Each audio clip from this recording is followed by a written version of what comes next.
Shalom saudara pendengar saudara rohani yang dikasihi Tuhan Yesus Kristus. Selamat datang di renungan rohani malam hari ini.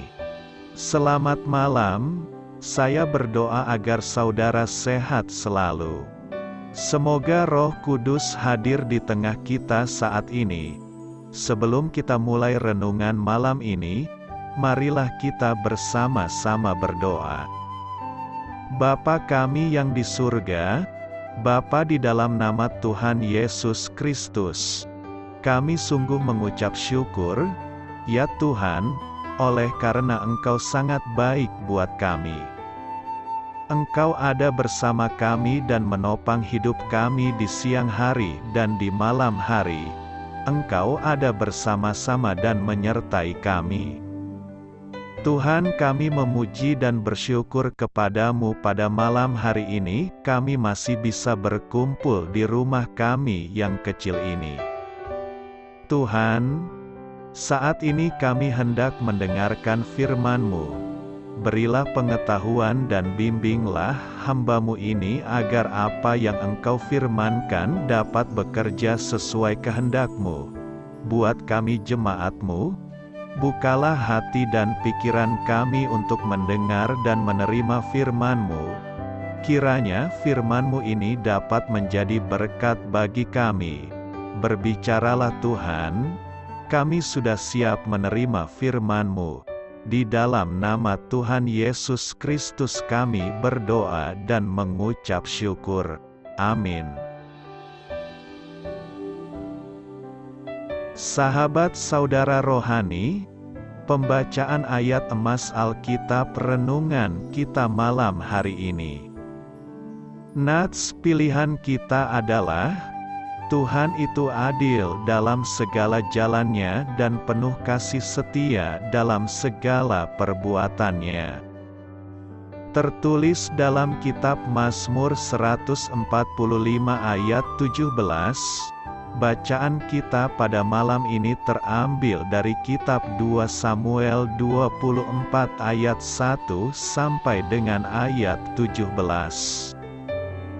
Bangkitlah pula murka Tuhan terhadap orang Israel, Ia menghasut Daud melawan mereka. Firman-Nya, pergilah, hitunglah orang Israel dan orang Yehuda. Lalu berkatalah raja kepada Yoab dan para panglima tentara yang bersama-sama dengan dia, jelajahilah segenap suku Israel dari Dan sampai Bersyeba. Adakanlah pendaftaran di antara rakyat, supaya aku tahu jumlah mereka. Lalu berkatalah Yoab kepada raja, kiranya Tuhan, Allahmu, menambahi rakyat 100 kali lipat daripada yang ada sekarang, dan semoga mata tuanku raja sendiri melihatnya. Tetapi mengapa tuanku raja menghendaki hal ini? Namun titah raja itu terpaksa diikuti oleh Yoab dan oleh para panglima tentara. Maka pergilah Yoab dan panglima-panglima tentara itu atas perintah raja untuk mengadakan pendaftaran di antara bangsa Israel. Mereka menyeberangi sungai Yordan, lalu mulai dari Arur dan dari kota yang terletak di tengah-tengah lembah ke arah Gad dan Yaezer. Kemudian sampailah mereka ke Gilead dan ke Kades di negeri orang Het. Selanjutnya sampailah mereka ke Dan dan Dari dan mengambil jurusan Sidon. Kemudian sampailah mereka ke tempat yang berkubu, Tirus, dan ke segala kota orang Hewi dan orang Kanaan. Akhirnya tibalah mereka di bagian selatan Yehuda, di Bersyeba. Setelah mereka menjelajah seluruh negeri itu, sampailah mereka kembali ke Yerusalem setelah lewat 9 bulan dan 20 hari. Lalu Yoab memberitahukan kepada raja hasil pendaftaran rakyat, Orang Israel ada 800.000 orang perangnya yang dapat memegang pedang, dan orang Yehuda ada 500.000. Tetapi berdebar-debarlah hati Daud setelah ia menghitung rakyat, lalu berkatalah Daud kepada Tuhan, "Aku telah sangat berdosa karena melakukan hal ini. Maka sekarang, Tuhan, jauhkanlah kiranya kesalahan hamba-Mu, sebab perbuatanku itu sangat bodoh." Setelah Daud bangun daripada waktu pagi, datanglah firman Tuhan kepada Nabi Gad, "Pelihat Daud, demikian, pergilah, katakanlah kepada Daud, beginilah firman Tuhan, 3 perkara kuhadapkan kepadamu, pilihlah salah satu daripadanya, maka aku akan melakukannya kepadamu." Kemudian datanglah Gad kepada Daud, memberitahukan kepadanya dengan berkata kepadanya, "Akan datangkah menimpa engkau 3 tahun kelaparan di negerimu?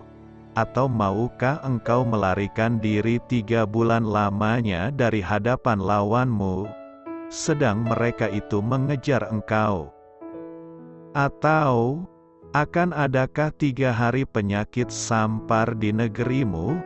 Maka sekarang, pikirkanlah dan timbanglah. Jawab apa yang harus kusampaikan kepada yang mengutus aku." Lalu berkatalah Daud kepada Gad, "Sangat susah hatiku. Biarlah kiranya kita jatuh ke dalam tangan Tuhan, sebab besar kasih sayang-Nya. Tetapi janganlah aku jatuh ke dalam tangan manusia." Jadi Tuhan mendatangkan penyakit sampar kepada orang Israel dari pagi hari sampai waktu yang ditetapkan. Maka matilah dari antara bangsa itu, dari Dan sampai Bersyeba, 70.000 orang. Ketika malaikat mengacungkan tangannya ke Yerusalem untuk memusnahkannya, maka menyesallah Tuhan karena malapetaka itu. Lalu ia berfirman kepada malaikat yang mendatangkan kemusnahan kepada bangsa itu, "Cukup, turunkanlah sekarang tanganmu itu." Pada waktu itu malaikat Tuhan itu ada dekat tempat pengirikan Arauna, orang Yebus, dan berkatalah Daud kepada Tuhan, ketika dilihatnya malaikat yang tengah memusnahkan bangsa itu, demikian, "Sesungguhnya, aku telah berdosa, dan aku telah membuat kesalahan, tetapi domba-domba ini, apakah yang dilakukan mereka? Biarlah kiranya tangan-Mu menimpa aku dan kaum keluargaku." 2 Samuel 24 ayat 1 sampai dengan ayat 17.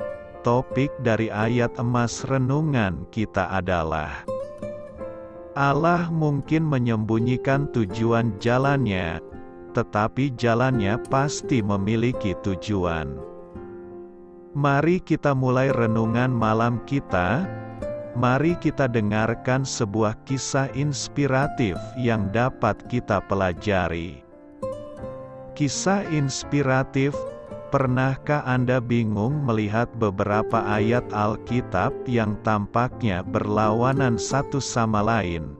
Misalnya, dalam 1 Tawarikh 21 ayat 1 dikatakan bahwa yang membujuk Daud untuk menghitung orang Israel adalah setan. Tetapi pada 2 Samuel 24 ayat 1 disebutkan bahwa Tuhanlah yang menyuruh. Bagaimana kita menjelaskannya? Kita semua tahu bahwa Allah tidak pernah mencobai siapapun untuk berbuat dosa. Yakobus 1 ayat 13. Jawaban pertanyaan itu dapat ditemukan dari cara para penulis Perjanjian Lama mengungkapkan jalan Allah. Terkadang mereka menganggap pencobaan itu berasal dari Allah dengan seizin Dia. Mereka pikir Dia membiarkan kita mengambil pilihan yang salah, lalu memakai akibat tragis yang ditimbulkan untuk mencapai tujuan baiknya. Dalam 2 Samuel 24 ayat 1, kita baca bahwa Allah menghasut Daud untuk menghitung orang Israel. Jelaslah bahwa saat itu Allah mengizinkan setan mempengaruhi Daud, karena sensus itu merupakan usaha untuk menaksir kekuatan militer Israel. Hal ini mencerminkan dosa yang sama, yang berasal dari sikap sombong dan mengandalkan diri sendiri yang sering dilakukan bangsa itu. Akibatnya, Allah menghakimi bangsa Israel serta raja mereka. Jadi, apa tujuan baik Allah ketika mengizinkan setan untuk menghasut Daud? Meskipun banyak rakyat Israel yang mati, tetapi bangsa itu diampuni dan dimurnikan. Tuhan menghukum yang bersalah, tetapi juga menunjukkan belas kasihan-Nya. Jalan Allah mungkin di luar pemahaman kita, tetapi kita dapat selalu percaya bahwa Dia selalu melakukan apa yang benar. Marilah kita renungkan di dalam hati kita. Doa saya menyertai saudara sekalian. Saya memberkati Anda agar sewaktu Anda mencarinya dari Dia, Bapa Surgawi Anda akan memberikan bagi Anda roti harian Anda. Dalam nama Yesus Kristus, Tuhan yang berkuasa atas alam semesta dan menuntun kita kepada iman yang menyelamatkan, Tuhan Yesus menyertai senantiasa. Terima kasih sudah berkenan mendengarkan renungan malam saudara rohani. Tuhan memberkati. Amin.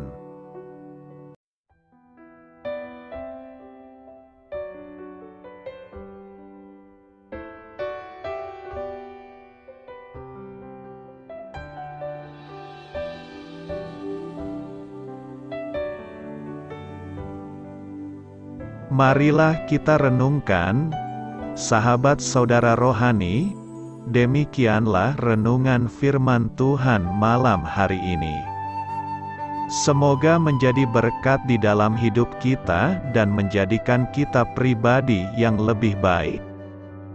Sebelum kita beristirahat pada malam hari ini, marilah kita berdoa.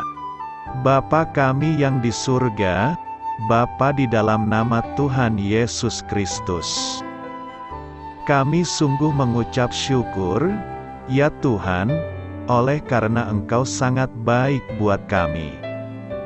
Engkau ada bersama kami dan menopang hidup kami di siang hari dan di malam hari.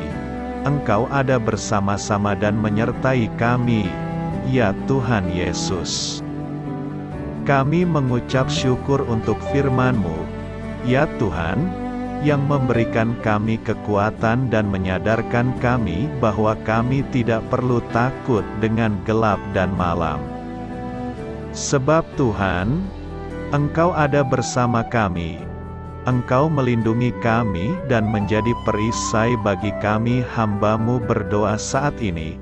Tuhan, untuk setiap pendengar renungan ini yang mengalami ketakutan, kecemasan, kegelisahan, pada situasi gelap dan malam hari di dalam nama Tuhan Yesus Kristus.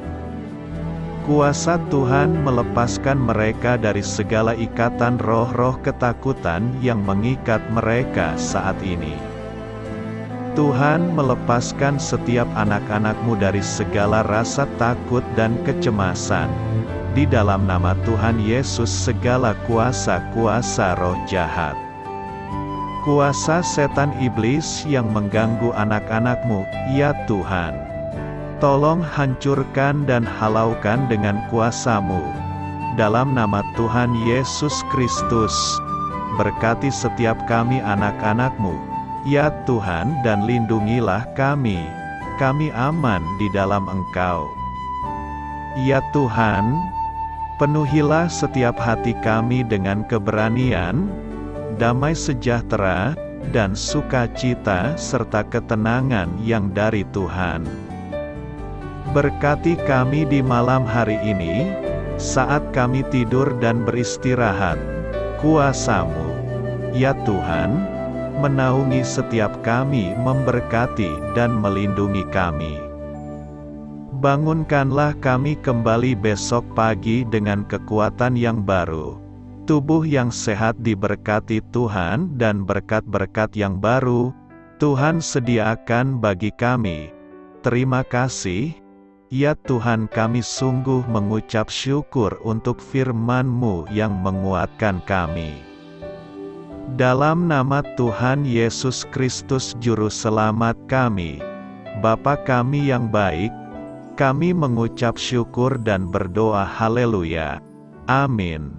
Biarlah firman Tuhan menjadi pengingat untuk kita semua, bahwa tuntunan dari Roh Kudus akan selalu memberi jalan keluar bagi setiap permasalahan hidup kita, dan memberi kedamaian di hati kita.